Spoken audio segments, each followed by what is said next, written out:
in the last. Remember chilling in the back. We in the big brother house. Remember the good times that we had. Remember the love and the food in the last. Remember the chilling in the. Hey y'all, welcome back to my channel. My name is Lex and I would absolutely love it if you are new to the channel, if you're considering, whether or not you're gonna like, share, comment, and subscribe. I would hope you would do that, but also take a look at my page, take a look at the other videos, take a look at what we got going on here. Make your decision at the end. Let me know how you feel in the comments. But anyways, today we are going to get into day 58 in the Big Brother house. Okay, Quinn makes his pitches, all right? Quinn campaigns for his game. Kimo campaigns. But let's get into it. I'm not gonna lie. By the end of the night, I was feeling a bit sad for Quinn. It is still looking like overwhelmingly Quinn is going to be the one to leave, but I was feeling honestly quite a bit sad for him. So let's get into it. Let's start. And sorry, y'all, I'm going to try to edit the noise out because they're doing construction outside my apartment. It's honestly getting kind of outrageous, but I'm going to try to edit the noise out. But if you hear like a thrash or a boom here and there, I am so sorry about that today. It's just nothing I can do about it. So we begin the day off pretty chill. The house guests do a lot of singing, okay? They do a lot of dancing. They do a lot of performing. Everybody just hanging out. I will say one thing I do really like about this cast is that they seem to genuinely like each other as friends. They do seem to hang out a lot, make goofy songs, and I really like to see that because I do feel like we've gotten seasons of Big Brother where people genuinely hated each other and it was just brutal to watch on the feeds. So Quinn starts his pitches to everyone. His first pitch is to Cam. And I think you kind of just cleared it up. I just wanted to hear your side of the story for everything that happened. From what I hear,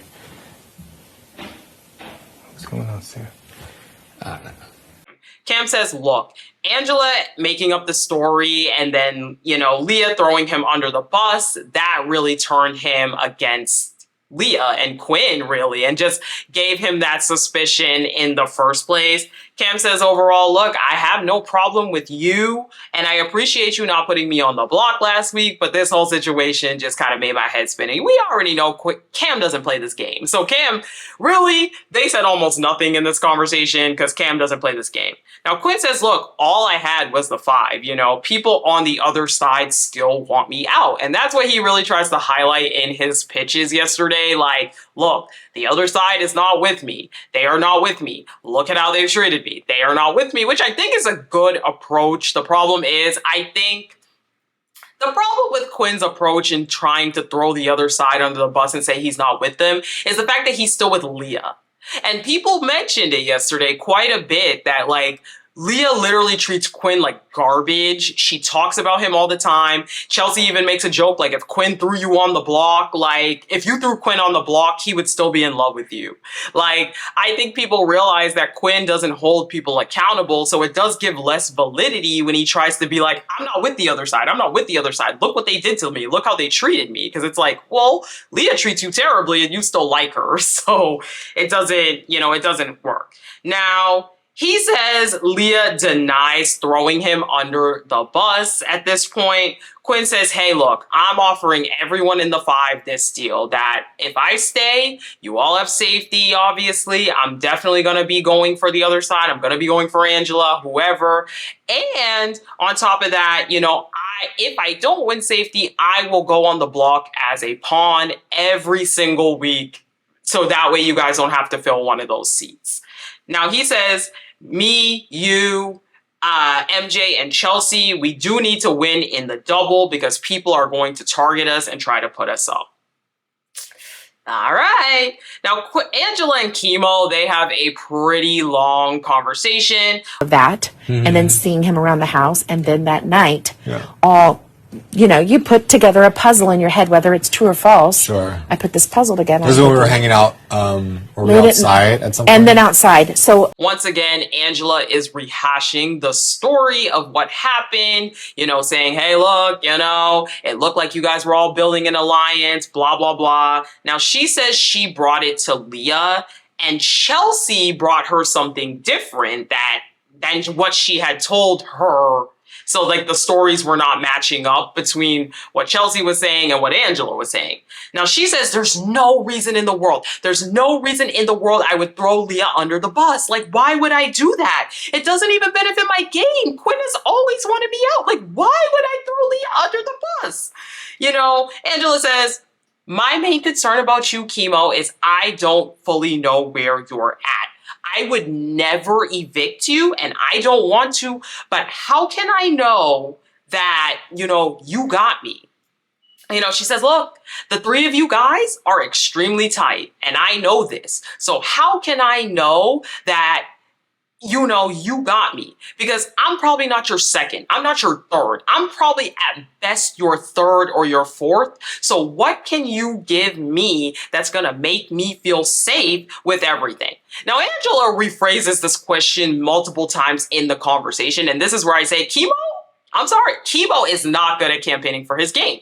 Luckily, Kimo's safe this week, but if Kimo really needed to campaign to Angela, this was not going to do it because he was not giving anything. He was giving zero. So Kimo says, look, remember, I'm not really a physical threat. He says, also, just because I'm in a trio doesn't mean I always have the numbers. She says, look, you have the duo, and then, I will vote for you, and then Chelsea will be the deciding factor. So, right now, you would, need to convince the other trio to keep you. Obviously, Angela's on the outside. She has no idea that Kimo is staying, no matter what, pretty much. Now, Kimo says, look, I am gunning for comp wins. I will protect you. You're not my target right now. Angela says, I get that maybe I'm not first on your radar, but what if I win and the girls, they want me up? She's like, I know I pulled this theory out of my this week, and now I'm aware that, that information made it to everyone. I told that information to one person and it made it back to everybody. Kimo's like, yeah, I heard about it straight up from Leah and MJ, so, yeah. Angela's like, look, unlike everyone else in this house, I have not leaked info. I keep everything close to my chest. And I was like, Angela be lying through her teeth. But she says, overall, it does benefit me for you to stay in the game. But, she's still playing it. She's still playing it. She said, Quinn's a snake in the grass, okay? He's a liar. He doesn't tell the truth.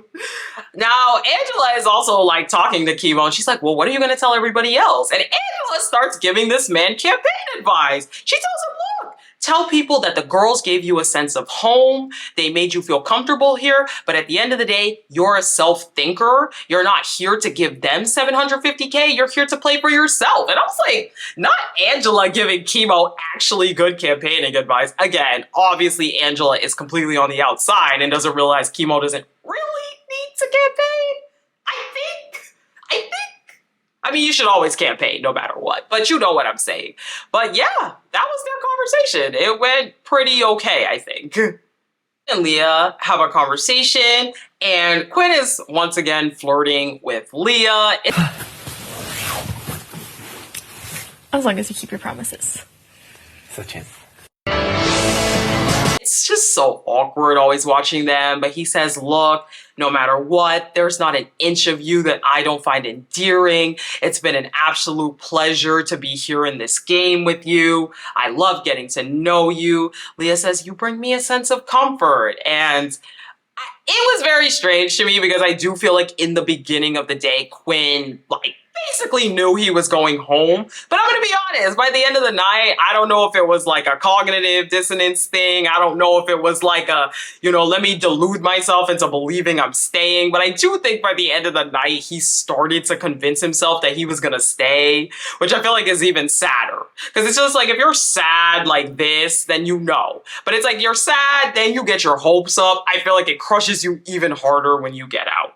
So Kimo and Cam have a conversation. Kimo asks, like, where's your head at? I know you wanted to keep me, so I just wanted to make sure that we're still good there. He says, look, I'm not putting you up or targeting you. Like, you're not on my radar. Cam says, you good. That's it. That's all Cam gave in the conversation. You good. They do talk about the Angela convo, though. He's like, why was it awkward with Angela? And Kimo's like, I don't know if Angela's good for my game. She kept pouring all this stuff out. And Cam's like, yeah, I don't know, man, but just know you go with me. And that's their whole conversation. So Kimo and Mackenzie, they also have a conversation. They discuss everything that went down with Leah this week, how they feel. Mackenzie says, look, we are scared of Quinn. And after this week, we do want to get out Angela. She says, look, I don't want Angela to keep going and going and going and going. And eventually she makes the 75K, second place. They have a pretty long conversation of just about floaters and like who deserves to be at the end and whatever. Angela and Quinn, they have their chat. Have been twisted. I believe that. I will not argue it because why am I going to do that? I know exactly what you're talking at this about. point. Why would I do that right now? I know. I can't, because otherwise then I have another enemy. And I don't need that.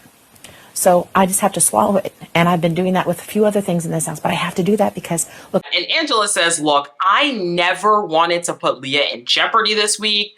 Angela says, look, I don't even care about you being a comp beast. Like, that stuff all doesn't matter to me. Like, at the end of the day, what can you offer me where I will want to keep you over Kimo? And he says, look, I'm not putting you up next week. I'm not coming after you. Angela says, but you told me that before. And then went back on that word. And you know what? This is my thing. As sad as it is that Quinn is going, I do feel like Quinn put himself in this position.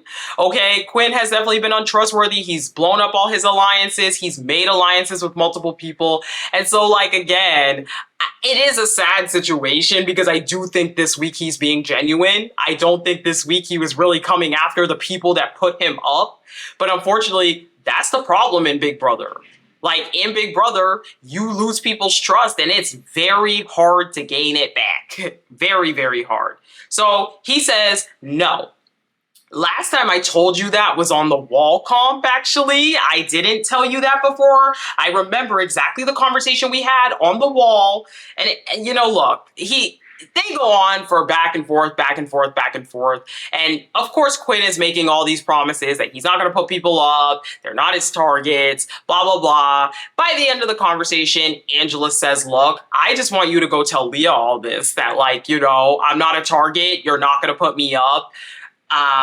Yeah. So Leah and Kimo, they also have a conversation. Kimo says, look, I know you're close to Quinn, so I'm not going to even bother. Leah says, look, like, one of my worries here is just I don't know where I stand with people.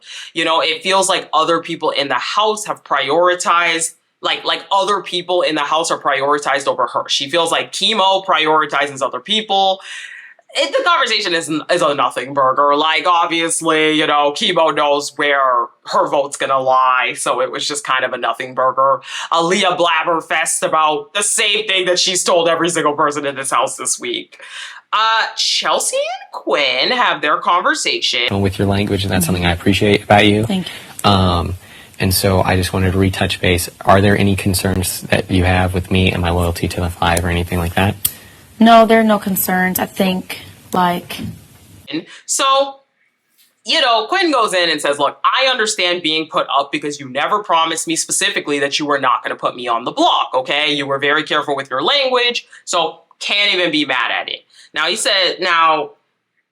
she says Leah was the one that planted some real seeds of doubt about the Five and whether it is actually real. She says it's not necessarily about him, but where Leah lies, which again is kind of interesting to me why they're like all like, it's not you, Quinn. It's not you, Quinn. It's Leah. It's Leah. It's Leah. It's Leah. then why isn't Leah up? I don't know. To me, the move is still kind of bizarre. I get it. And like, hey, I'll be honest. I don't care if Quinn goes this week. I don't care if Kimo goes this week. I think both of them are just erratic players, so it doesn't matter. But it does seem odd that all of this is targeted at Leah, but they want to get Quinn out first. That is bizarre. Especially because this idea that Quinn is some kind of calm beast is kind of insane to me. Like this idea that they have that Quinn is 100% gonna win something soon and target them when Quinn lost Otev, just like everybody else. Quinn has won one HOH on his own. We really don't need to count the secret HOH. So it just confuses me where they get this idea that Quinn is this beast that needs to get out this week. I don't know. It's kind of bizarre. Anyway, Chelsea says, look, I don't want you to go home necessarily. I do feel like you have the votes to stay if people are being logical. Again, hey, Chelsea covering her butt.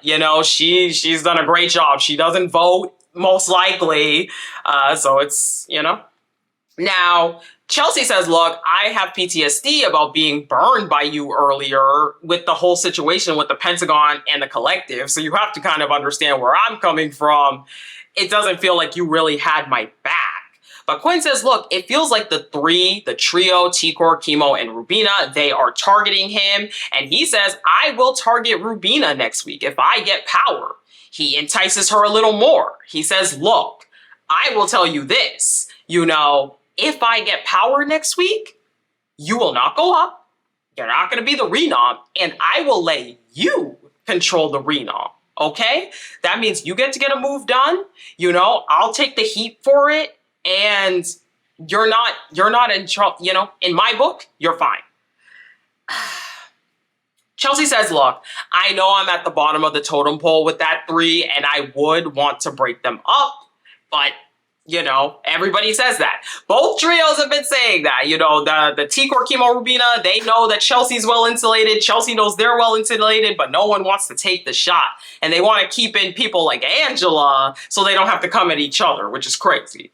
Now, Quinn says, look, we need to go.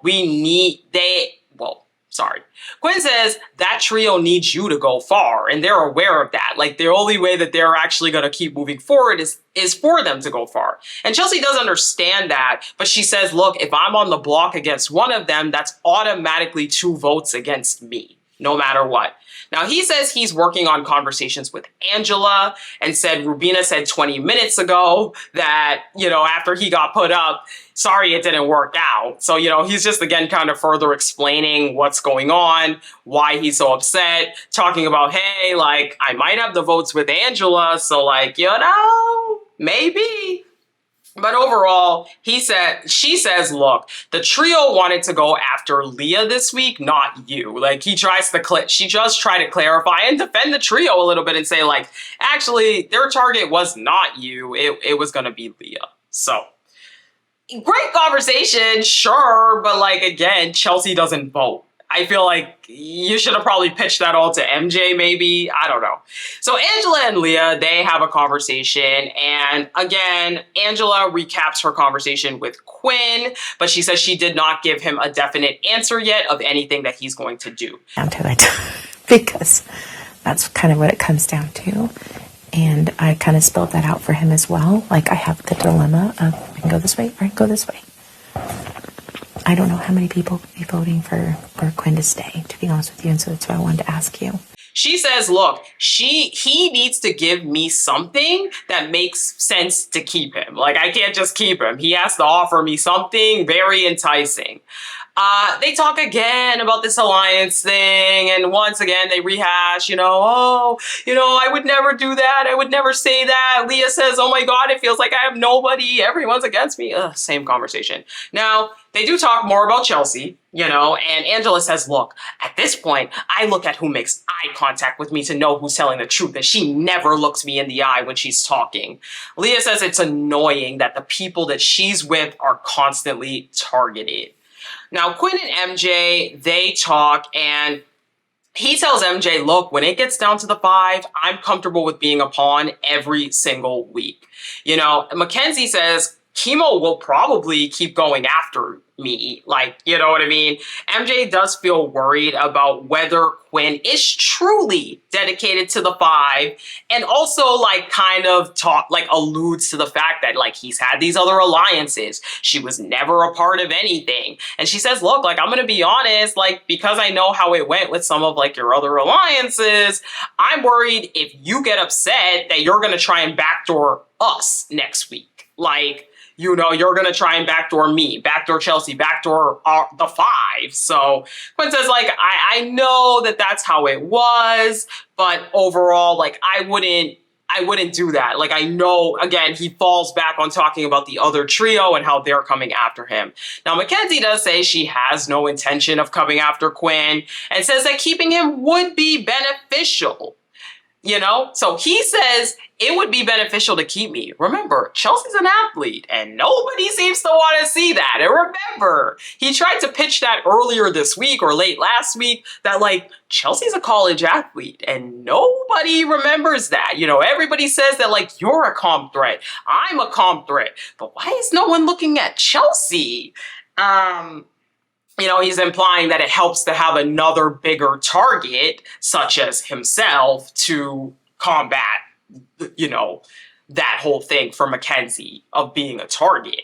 So Chelsea has a Chelsea schisme. And Here's what I have observed. Some people just don't think. Some people have left this house. Some people are no longer part of this game simply because they didn't think before they spoke. Or just, they didn't think at all. You want to know what's crazy? God has all... She says, look, some people just don't think, okay? God gave some people the gift of a brain, but not these people. She says, Quinn knows her game better than anyone else, and that Leah is a terrible social player. Now, she makes predictions. She says, Quinn goes home.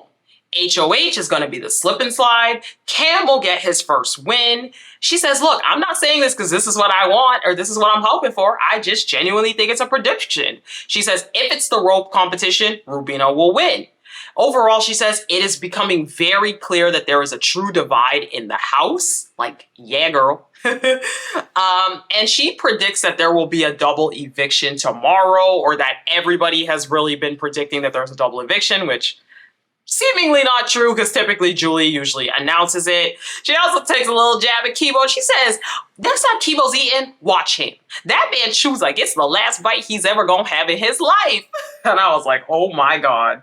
Now, Rubina and Quinn have a conversation, and Rubina says, look, I really want you in the house. Remember, these two have been tense all week because they had that fight earlier this week. She feels like ever since Tucker was here, there's no way to prove to him that they genuinely wanted to be in an alliance with him, you know? She says, we tried to work on that, but like you just, you know, it never came to fruition. He says, I look at you like an older sister. I love you. Now, I want to tell y'all, half this conversation was in like baby talk. Like they would be like, and I was like, so I could barely watch it. I just want to put it out there. They talk about nothing, though. It's a nothing burger. A lot of these conversations are just nothing at this point because it's just so clear where the votes are going to go. So Quinn and T-Core and also Quinn and Kimo like have two separate conversations. Like Quinn has a separate conversation with each of them. But in each of these conversations, he basically gives goodbye messages to them. He says, it's been great playing with you guys. You know, he tells T-Core, you know, if I get out, like, I'll tell people it was amazing to be friends with T-Core. It was amazing to meet you. I feel so cool. He tells Kimo it's been an honor to play with him. I'm not gonna lie. I almost had a tear in my eye. Like, I'm not gonna hold you. It was very sad because, again, you could tell that Quinn genuinely loves this game. Like, I don't know. I just feel like that literally, like, it hit me in the feels because he's a real super fan. But yeah, he gives them goodbye messages. He knows. I mean, obviously, either him or Kimo's going, and then he knows T-Core's not going to vote for him, so it doesn't matter. Leah and Chelsea, they finally have a conversation because remember, those two have been not on the best of terms this week. Talking to you in Brooklyn, being like, I want to do something because you're the two people that I trusted the most at the time in the house. And then I'm talking to you and Mackenzie, and I'm here again, where it's like I'm just not like being, I don't know, I just felt hurt because like you. So Leah talks about how she felt hurt with the whole Brooklyn situation. She felt excluded. She felt like she didn't know what to do, you know, finding out that there's all these alliances that she was never made a part of, but supposedly they were talking with her and they were friends with her. She just felt like she was never being protected by MJ, Brooklyn, or her. Now, Chelsea apologizes for making her feel undervalued. She does lie and say, look, though, the reason why you're up is not because of Quinn, but it's actually because of my suspicions that I've had for the past 2 weeks about Quinn. You know, everything that happened with you just kind of solidified what I already felt. But she says, overall, I know Quinn loves you. Like, you could literally throw Quinn up on the block and he would still be in love with you. Like, he would thank you because he just loves you so much. She does say, Quinn in the future, though, is going to make strong moves. She feels that Quinn will go after her in the future. She says, maybe I'm not first on Quinn's radar to get out, but I'm definitely not on his hierarchy of people to protect. So it's like, I can't take that risk. That's what she tells her. Now, Chelsea says, overall, though, I feel like I got a really spicy response for you, and I got the brunt of, like, your anger, even though Angela was kind of the one that started all of this. Leah does apologize again and say, you know, look, I didn't mean to do that. That wasn't my intention. Now, Chelsea reiterates one more time that Angela made it clear that Leah was trying to do something. That Leah was trying to do something, not just Quinn. Because Angela's been going around saying, oh no, all I said was Quinn, all I said was Quinn. And Chelsea reiterates again, like, no, she said your name too and made it seem like it was you. And we saw that on camera. Roll the tapes. Go watch like 3 videos ago. She does say that Leah was trying to do something. So she says, Chelsea also says, like, look, I feel like yesterday you wanted nothing to do with anybody except for Angela and Quinn, which was crazy to me when, like, Angela just tried to blow up your spot. So it just felt weird that, like, we were all, like, getting all this anger when it's, like, she tried to blow up your spot. It was very bizarre.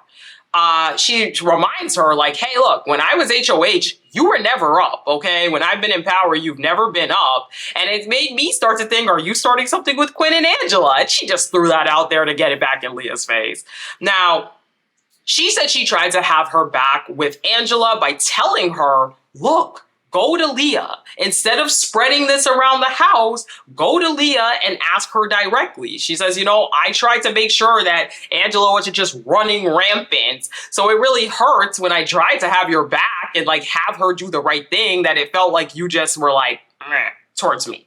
Now, Chelsea claims, I have been in no alliance since the Pentagon and the Collective. She says, look, I might be close to some people in the house, but guess what? I'm closer to Quinn than I am to some other people who are not on the block. She says, like, Quinn wanted to start this 5-person alliance, but he never talked to me after he was HOH. So to me, I just was like, why am I going to trust that?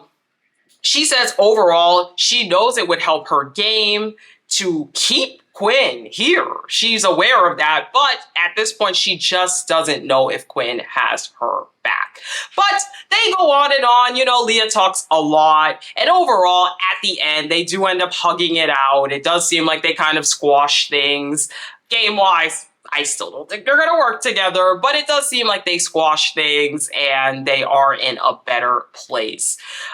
While this whole conversation is going on, Mackenzie is telling the trio, T-Core, Kimo, and Rubina, about Angela asking for a final 2, rehashing the entire conversation they just had, yada yada. So later on, Quinn finally gets to talk to the rest of the 5, if you will, up in the HOH room. They ask, you know, again, he does his campaign. He asks them for votes. He gives the same spiel about how he's fine with going up as a pawn every single week. You know, it doesn't matter. And it's like he's going over his speech. He's joking about saying, like, shouting out everyone that they evicted. And when I was watching this, I was like, I hope this is Quinn just trying to make the most of his last few days and he doesn't genuinely think he's staying, because again, I don't typically feel that bad, but I'm like, oh no, like he loves this game. But hey, as I said, it's his fault that he's here.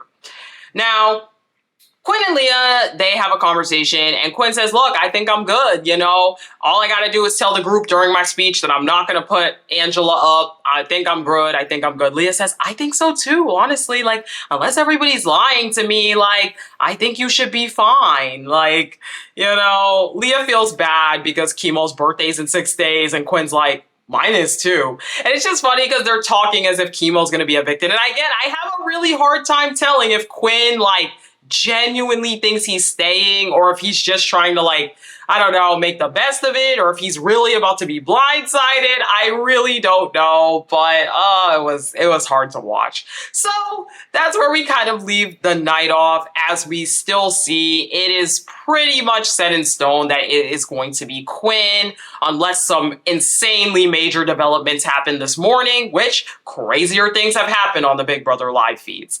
I do think it's going to be Quinn. There's no AI arena. There's no real reason that anybody needs to change their mind.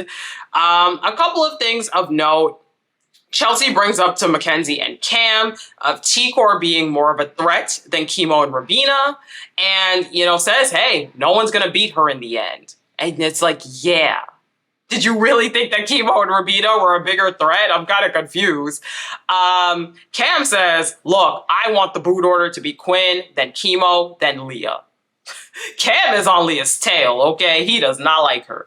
So yeah, that is where we are at with things. We will see, but yeah, it's likely looking like Quinn will be the first member of the jury. And I don't think there's going to be a battle back, because a lot of people are talking about battle backs. I don't think there's going to be a battle back. Every single person that has gotten out has been given information, which typically tends to mean that they're not going to bring them back. Anyway, if you made it to this point of the video, that means you liked the video. So I would love it if you would help me drum up engagement on the videos by liking, sharing, commenting, and subscribing. Share the videos with people in your life who also like Big Brother.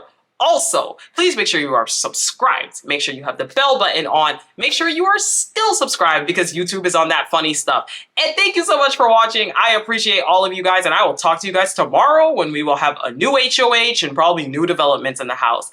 Bye!